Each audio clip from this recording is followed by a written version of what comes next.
must be also stroke. Going in the wind as an athlete of the truth that is naked. It's verbatim, yeah, it's shaking. What you saw just there was projectile manipulation, an outside force manipulating a projectile, which can be either just moving it or changing some of its attributes in any way. What you saw just there was the most obvious example, a rocket following your cursor. Simple, right?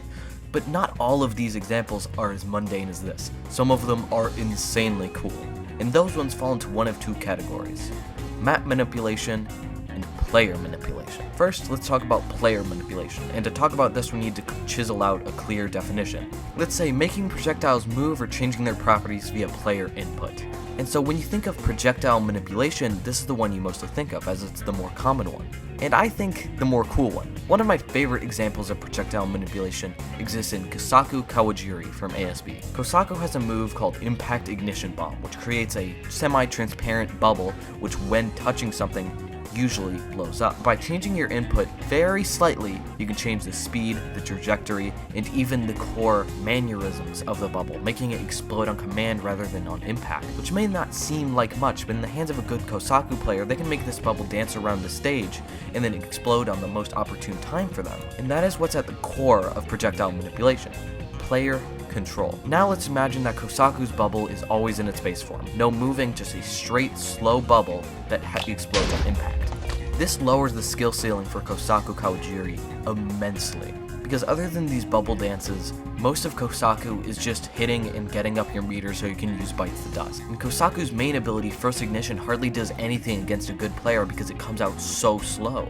If Kosaku didn't have projectile manipulation in this one move, then most people would just move to Kira, who is blatantly a worse version, who doesn't have the projectile manipulation, but at least his first bomb is good. If we were to lower the skill ceiling for Kosaku this much, it would by turn lower the skill ceiling for ASB as a whole, which just makes a worse game and just tightens the skill gap between players, making a worse game overall because there's less stuff to do and it's less fun to watch. Another great example of projectile manipulation in a game with a high skill ceiling is Venom from Guilty Gear. Venom's primary ability is to throw out cue balls in the air which just stay there, stationary. But while midair, you can combine these cue balls into larger balls which do more damage. But you may be thinking, what does this have to do with projectile manipulation? It's just a ball that does damage when someone runs into it. No, because the main reason of these balls are pool balls is because he can hit them.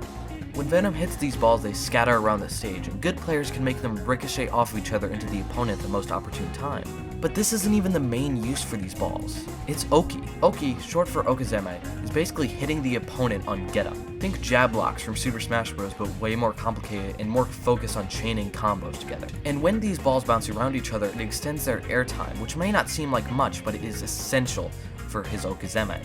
You see, what a good Venom player will do is across the match line up these balls and use them for Okazeme. When a player is knocked down, you hit them around so they stall above the air when he's getting up, which means on get up the opponent takes a tiny bit of damage but is stunned for a few frames, opening Venom for the opportunity to make a long combo. And none of this would work without projectile manipulation. If it weren't for the fact that Venom's balls bounced off of each other, then he would be a worthless character, and probably one of the worst in the game.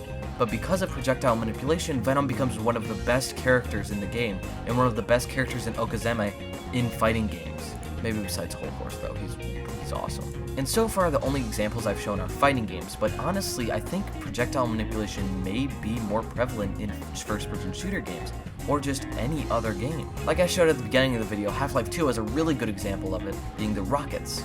If when you fire a rocket and then you hold down your cursor, it'll follow your cursor, and this is hardly used in the base game of Half-Life 2. But, as I showed you at the beginning of the video, it can be used in sandbox games like Gary's Mod to make fun little mini-games like I did. But in reality, the only reason I actually wanted to talk about Half-Life 2 and the Source Engine is because of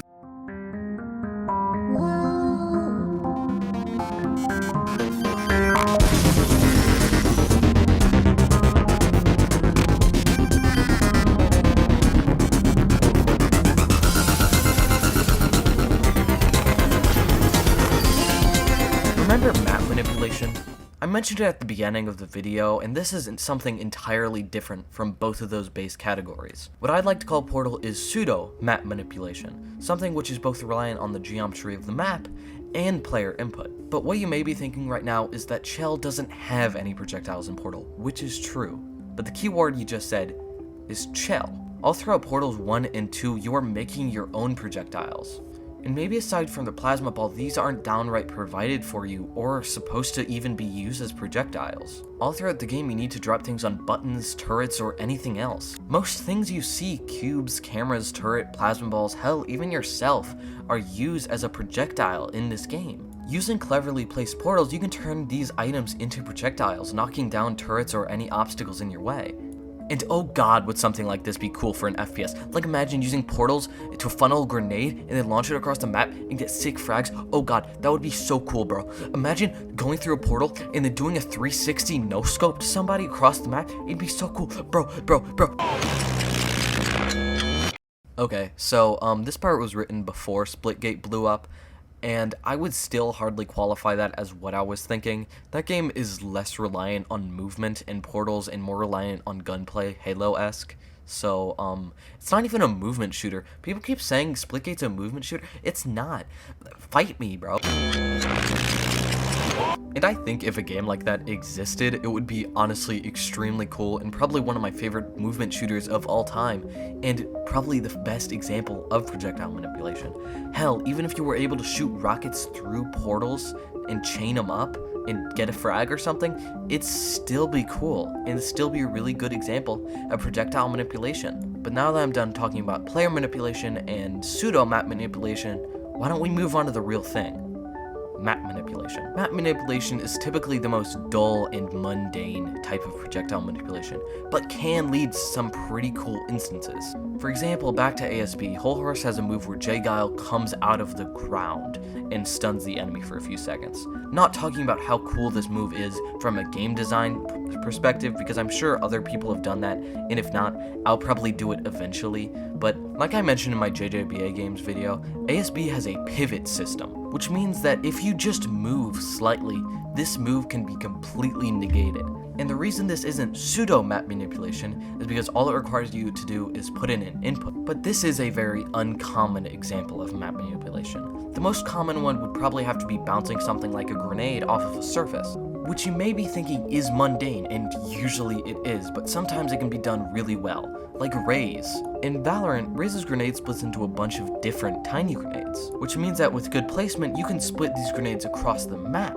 Hell, simply having it detonate above a roof or something can scatter it across multiple doors, killing multiple enemies at a time. And this isn't the only cool example, it's just the only one I could think of.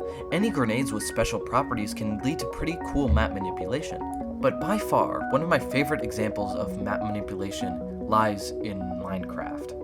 Yes, I know this game isn't a first-person shooter or even relied on combat or projectiles, but using a sticky piston, a slime block, and some arrows can make a cool trap. And alone this isn't that cool, but if done in a game that was focused on PvP, that would be awesome. If you were able to just sit down a trap that based on opponents and your thinking, that would be so cool.